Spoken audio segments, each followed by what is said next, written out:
ఈ ఒక్క విషయంలో రేవంత్ రెడ్డిని ప్రతి ఒక్కరూ కూడా అభినందించాలి. తల్లిదండ్రులను పట్టించుకోనటువంటి ఎంప్లాయీస్కి 10% కటింగ్ ఉంటుంది అనేటువంటి ప్రకటన నిజంగా హర్షించదగినటువంటి విషయం. ఈనాడు తల్లిదండ్రులు నిర్లక్ష్యం చేసేటువంటి యువతకు ఇది ఒక చురక లాంటిది. రేవంత్ రెడ్డి గారు రాజకీయాల విషయంలో ఏ విధంగా ఉన్నప్పటికీ, ఏ పార్టీ అయినప్పటికీ కూడా ఈ యొక్క నిర్ణయం ఏదైతే ఉన్నదో, హెచ్చరిక ఏదైతే ఉన్నదో తప్పనిసరిగా యువకుల హృదయాల్ని కదిలిస్తుంది.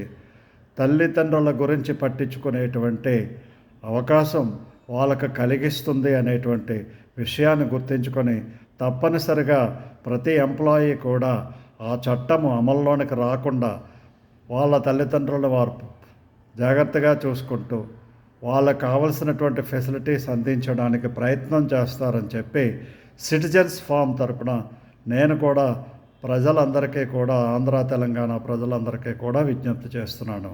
ఇది అందరూ హర్షించదగినటువంటి విషయం. సాహో రేవంత్ రెడ్డి. జై హింద్, జై భారత్.